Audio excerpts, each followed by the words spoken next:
Alrighty. I'm going to put this bag on this channel so you can finish listening to what I got down there at the bottom.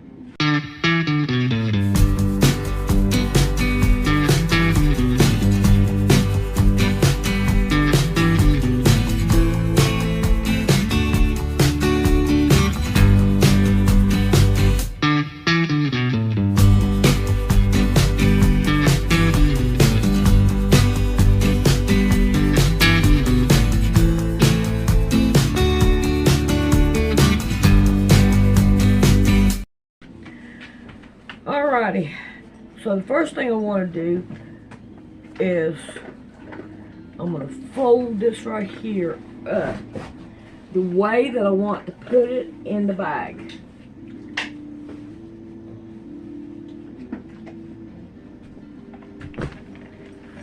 And hopefully when I get down there, I'm going to be able to put it back in the bag. Because I know it's not going to be all that great. Alright, so now I got that. Now, let's see what we got here. This is 9. Oh, wait a minute. Let's turn it around here and let's try it again. Ha! We're going to go 16 inches. Do I have a pencil piece of paper? No. Alright. Let's see what we can do here. Or I think they had hoped that I would bring him here. I see, right. Because I carry a British passport and that's very valuable back in Somalia. So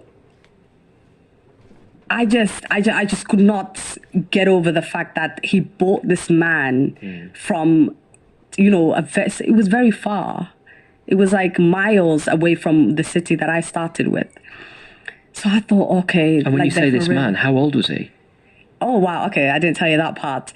The way that my uncle explained it is that he was actually 2 years younger than me. Oh. That's the way he explained it. 15? Yeah. But I know for a fact that there are a lot of Somalian people who either have quite a lot of children. We don't keep track of birthdays. Okay. So I think it's a guessing game. Right. So he when he said 2 years, because I'm pretty good at maths, even if that's the easiest maths ever. But in my mind, I just could not calculate what was happening. And then I said to him, 2 years younger than me. I said, no, like that's even worse. Yeah. You know, I said, no. But he was not 2 years younger than me. He, if anything, was older than me. He was huge. Like it makes no sense. He was like a proper built man. You know, it just, I don't know. I can't really speak for his age. I didn't give birth to him, so I don't know. That's just what I was told. I continue to say no. And then I get a few weeks later, after being threatened, being beaten, trying to, you know, find a way to escape. And my 17-year-old mind just could not figure a way out. No communication with the outside world. I didn't know how to contact the British embassy. I didn't even know whether they would help me or not. So I just, you know, I was just on survival mode every single day. And with Al-Shabaab, they terrified me enough for me to just be quiet because I did not want to end up dead. They've killed too many people by then. And then I get a call. I remember I was at my mom's best friend's house and I get a call from my father who was here in the UK. And he basically is congratulating me. Oh, no. On my marriage. I'm like, what? And I was like, what do you mean? He goes, oh, you know, you're a married woman now. I'm like, how the is that possible? You know, because I was waiting for the sheikh, the actual man who marries us, to call me. Yeah. So that I can say no. Again, like I was waiting for someone to listen to my no. But I never got that call. I didn't even know that it was happening that day. They kept it from me. So when I got the call from my father, everything was already done. Even though that marriage under Islamic law is not a valid marriage. But so there'd been no ceremony, and there was no consent. And there was no consent, no. So the meher is like what you guys might consider the engagement. Right. But it's an actual marriage. There's no engagement. We don't do Okay. engagements and things like that. I was married off, and my father in that phone call said, "What's his name? What's the boy's name? Who are his family? What are their names? What tribe is he?" And I said to my father, so you know, I didn't say it actually. I was like, you don't know his first name or last name? He's like, no. And it shocked me. Yeah. Bear in mind, I was so let down by my family because of the FGM. And then to have been let down by them again through beating and threats. Yeah. And now my own father had given me up as if I was just, you know, damaged goods. I thought there was a serious problem with me. Maybe they saw something that I did not see. And I hanged up the phone on him because I just could not process what was happening. But I wasn't even given a chance to process what was happening. I had women come to the house. They put me in a green dress. And this whole entire time, I was in a daze. Yeah. I was so confused as to what was happening. And I thought, this can't be real. This can't be real. This can't be real. And I remember after they put this white makeup on me, like I looked like a ghost because it wasn't my foundation color. Yeah. And they they did my hair, put so many pins in it. It hurt. At least I had something else to focus on. They put me in the back of a car. And this whole time I haven't seen him. They put me in the back of a car, drove me around town. Everyone is singing and clapping and excited. And I'm just, in a daze. I'm not paying attention to my surroundings at all. I was just in a daze. And then they brought me back to the house, my uncle's house. There were women there. Everyone was dancing, drinking, eating. And I was just numb because I knew I was going to be locked in a bedroom with this man. Oh, is that the next bit that's coming? Yeah. So I was absolutely numb. I felt sick to my stomach. I remember they presented me with so much clothes and fake jewelry, and the bed that they had bought was secondhand. All the clothes that was in front of me that was supposedly gifts was actually put in debt under my name. So it was my debt to pay off. So the whole entire true motive came out, and that was money, to extort money from my mother. Oh, God. Because she lived in the UK and they didn't. So she was rich. She was richer. Yeah. Money just falls out of the trees and comes out of walls, without you prompting it. Once all of that was done, I was put into a room, and I remember the bed was facing a mirror. So they just, it was so surreal. It was as if I was carried. It didn't feel like I was walking. It felt like I was walking, but it felt as if I wasn't. Like I was like floating. I was being, I was floating in, but I was being guided in. Can I ask a personal question at this point? Sorry to interrupt. No worries. I'm just because of the previous bit we've talked about with the FGM, were you still a virgin at this point? I was. Yes. I was. Although a lot of people had doubts, I was, yeah. Okay, because presumably that must have been a frightening thing as well. Yeah. Because you didn't know how that was going to affect the marriage. Okay. 100%. But thank you for reminding me, because prior to me being put in that room, prior to the wedding, I think a week prior, I remember, because I knew how serious they were about the marriage, I thought, because Al-Shabaab is there, if they take my, do you know how I explained when I was 14 I was ripping? Yes. If they took that as me losing my virginity, then I would be stoned to death. Oh, God. So I was like, all right, that. I might as well, tell her what happened so she can speak to my mom so I don't die, Yeah. So I told my auntie, my uncle's wife. She called my mother. My mother explained, and I think without my mother's knowledge, she took me to a kata. And I was there to be examined to see whether I was a virgin or not, because everyone had no faith in me. And when she checked, and she was like, yeah, she's still a virgin. Because again, the stitches were like that much, it came off. And then she looked at me and she goes, "Do you want me to stitch you back up?" I said, "Hell no. You just confirmed for me I'm a virgin?" I said, "Thank you so much." I said, "Goodbye. Take care." Closed my legs together, put my things on, and I walked out before they can even resuggest that. But I did ask, why would I do that? And she goes, "For your husband. So he can rip me open." I said, "No, thank you. No, thank you." So when I was put into the room, I had that conversation playing in my head. And I thought to myself, imagine if he thinks that I'm not a virgin, because some people don't have a hymen. Yeah. So I was like, what if, even though she just confirmed it, I was like, but what if? And I remember I was facing a mirror and I was still trying to figure a way out. Mm-hmm. Even though there was no way out, I was now put into that room, I'm trapped. I still was trying to figure out how do I get out? How do I leave? And then he comes into the room and without saying, "Hi, are you okay? What's going on?" He dropped. He's wearing a material that they just wrap around. Yeah. So we call it ma'awis. He was wearing that. And he just came in and right in front of the mirror that I was looking at, because again, I was just daydreaming. He dropped it. And because of the type of person I am and the way that it happened, I didn't know whether to laugh or cry. Okay. And I say this all the time. I genuinely do not know which way to go, because I thought the way it happened, the way he did it was so ridiculous. It was like I laugh at everything. So it was like, what the almost. But then I thought, I know exactly what he wants. What am I going to do? So him butt naked, I told him, "Can you please take this pin out of my head? Because, I don't want to be touched with all of this on me." And then he's there taking it, because there were a lot of pins.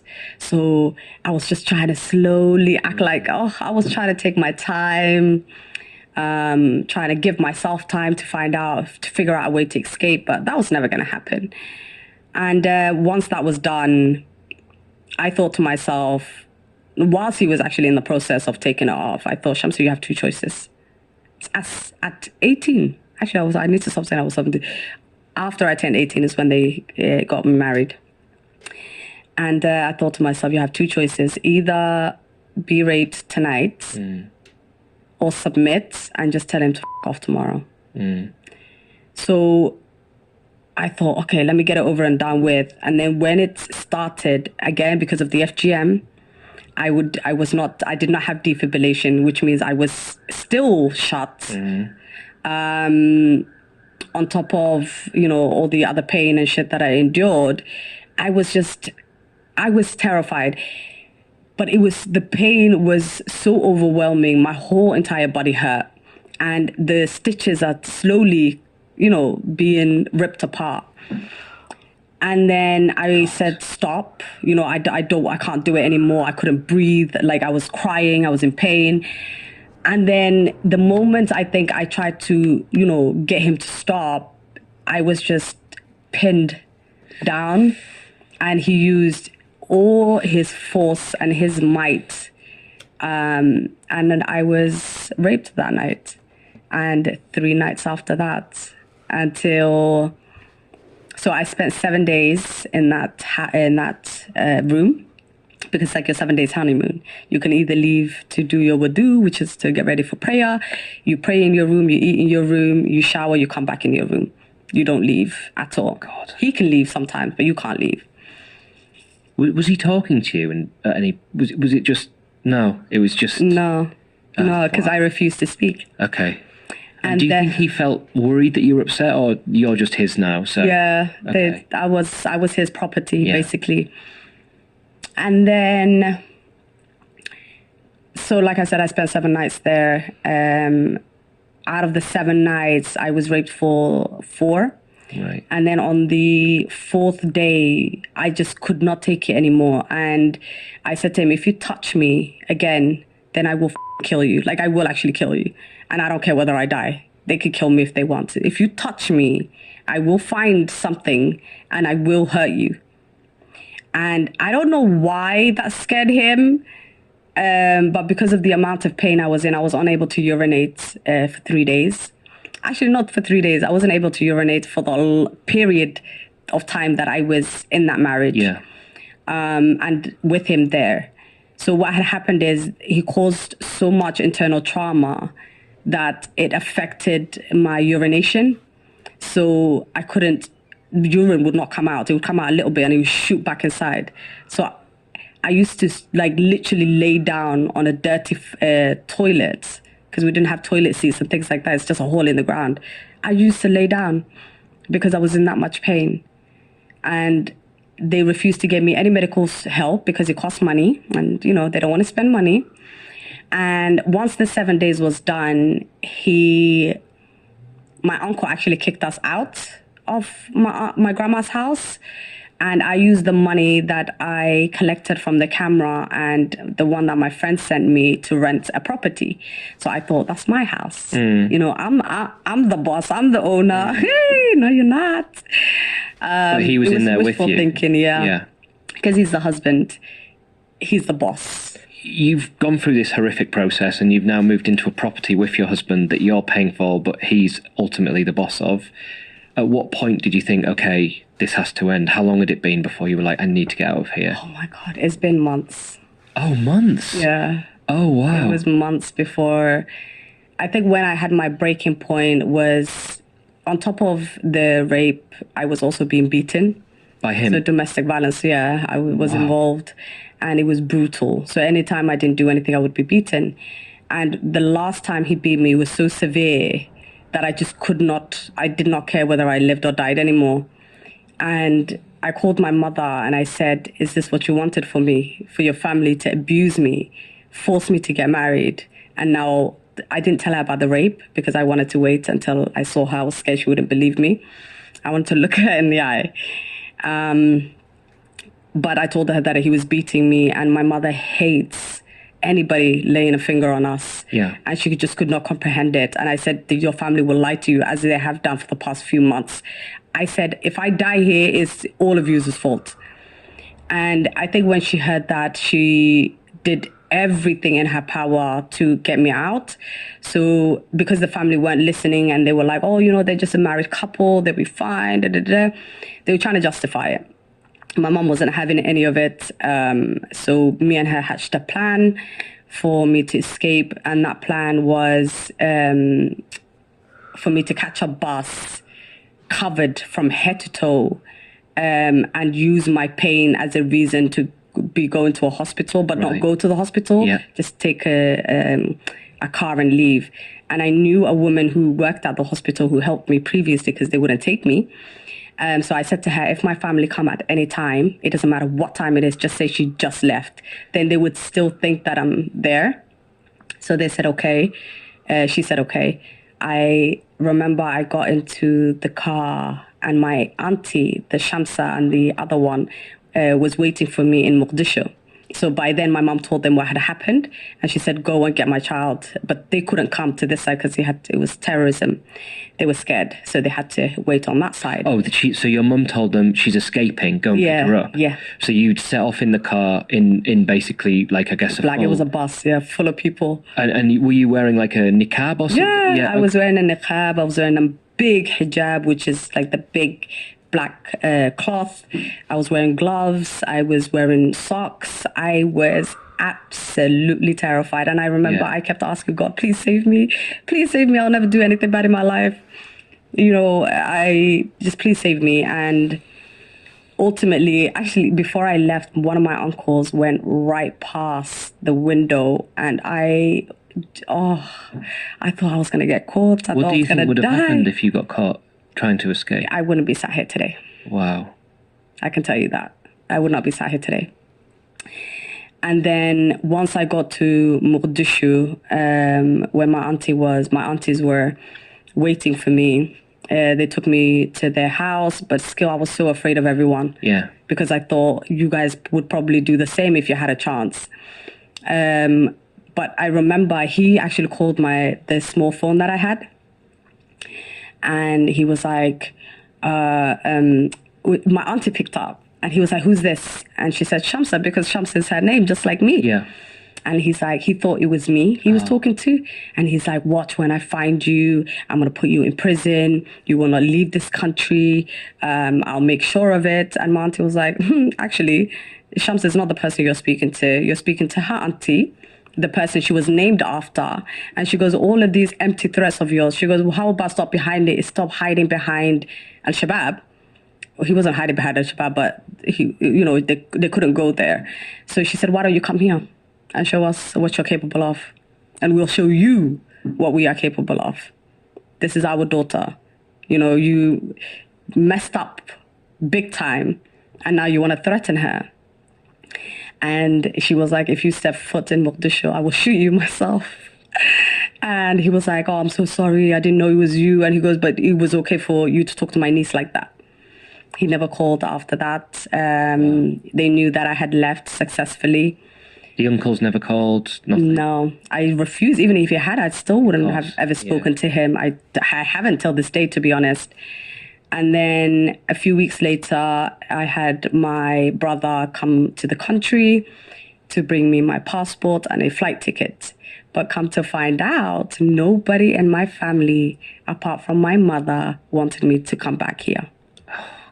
Each and every one of them. Let me say, my mother was, the whole time I was there, she was diagnosed and she was suffering from a brain tumor.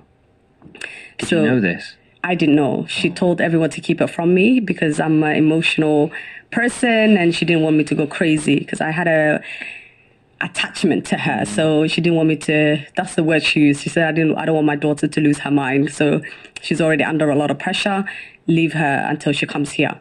I was told whilst I was on the plane that my mother was dying and that she had stage 4 cancer. Oh, God. Which meant that by the time I got back to the UK, my mother was in a coma.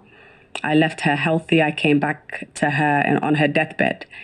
And this is the woman who, for months on end, was begging for someone to go and get me before she died. And I had a conversation with her one day, and she said, if I die here, and I just thought it was just a mom thing. She goes, if I die here whilst you're there, I want you to know that you will also die there. And I was like, yeah, I know, because there's bombs and bullets flying over my head. So I just thought she was, being just a worried parent. I didn't think that she quite literally meant that. So she did everything she could until she went into that coma to ensure my return. And that was the second time, wasn't it? Because the first time was she brought you over when you were a child. From Somalia. It's the second time she saved me, yeah. So, okay, as you can imagine, I just went through something horrific, and then to have to come back, I had to push all of that aside and now grieve for someone I have not seen for a year. And I thought, I just kept thinking, I wish I knew, I wish I had known, because I blamed her quite a lot whilst I was there. So why is this happening to me? It's her family, But I didn't know that she was dealing with a brain tumor. And my mother died exactly 7 days after my return. How did you get to where you are now? What was the turning point? What do you do now? Now I am an educator. I am a public speaker. I've had the pleasure of working with different charities here in the UK in terms of honor-based violence as a whole, including FGM. I support survivors on a daily basis.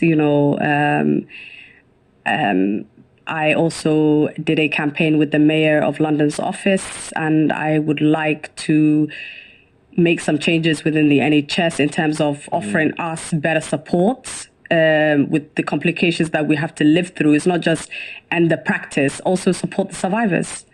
We're living with these mental health issues and these physical complications. Help us. There should be something under the NHS that doesn't involve just opening you up, leaving your damaged nerves and scar tissue. There should be a lot more available for us. We shouldn't have to suffer. Mm-hmm. And I helped train Met police officers on the practice of FGM. I've been doing that for, I believe, 2 months. I did it twice. now, and is one of the best experiences I have ever had. And it made me realize that quite a lot of people are not educated on the topic. They don't know what type of language to use when talking to survivors. They don't know how to approach it. They don't know whether they mostly they say we're trying to be culturally sensitive. Stop being culturally sensitive. Okay. If you want to ask a question, ask a question. You know, otherwise there is no avenue for you to learn if you don't ask the tough questions.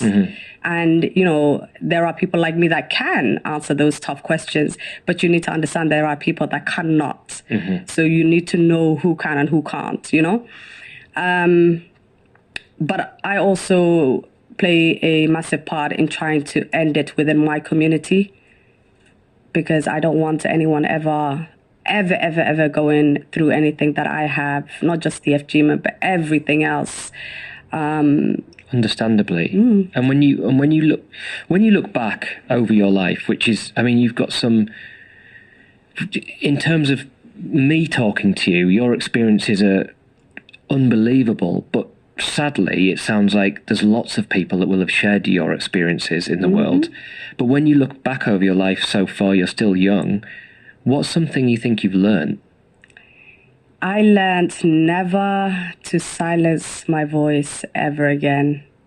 I think I found so much peace in, one, I removed myself completely from that toxic environment that I was in, which gave me enough room to grow, to have ambitions, to have dreams, to reprogram my mind, so that I'm able to raise my daughter in a healthy, happy environment, so she doesn't ever have to go through any of the insecurities, any of the abuse that I went through.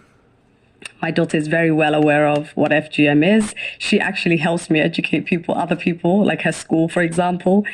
So she's very proud of me, and I'm so proud of her.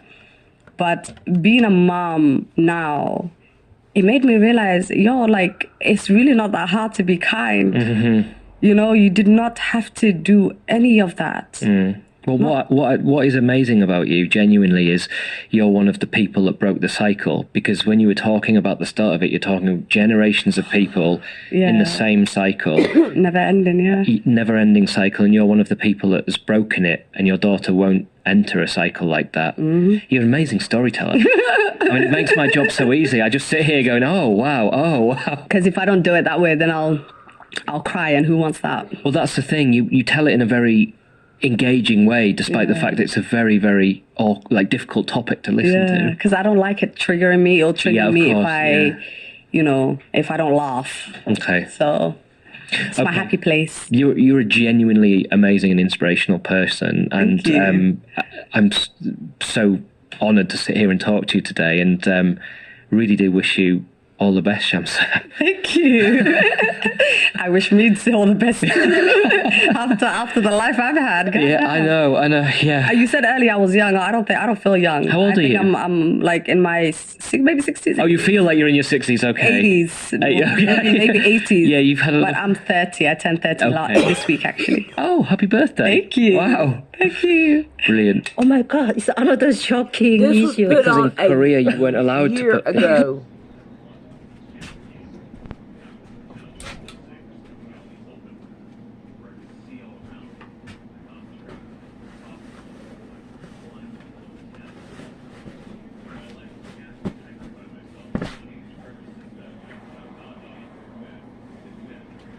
All right, I have this one done too. So now let's see what we can do about looking at them. No, maybe. I think this one here turned out pretty of the way that it looks. We got a monkey upside down right here, and we got an elephant here.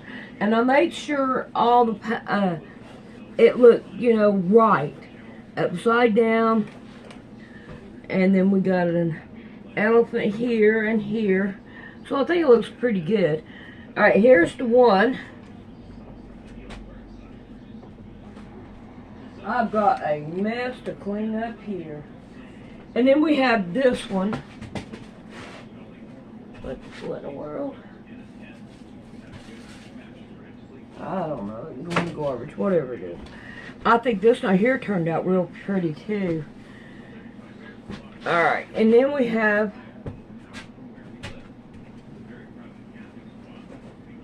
this one. So I think they all turned out really pretty. Yeah, you can see it. Alright, we've got this one right here is for the doctor and all, and it's the double wedding ring.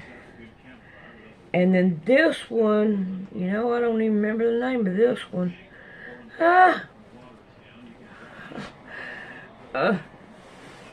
Let's see if I can't get it out.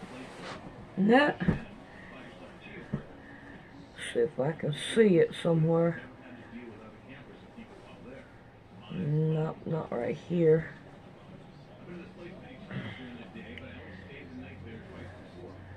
I can't believe this. Where is it at? Oh. Log cabin. Wait, okay, I wanted to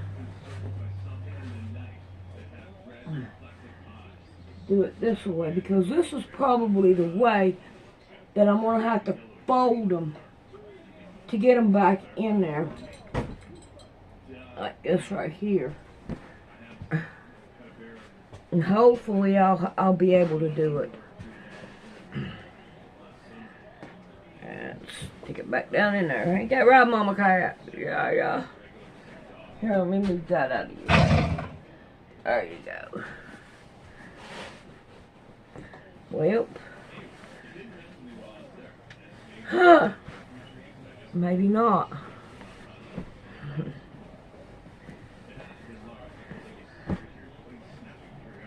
There we go. We got it. We got it. Yeah. Alrighty. I think it turned out really pretty, all three of them. And I hope they enjoy them.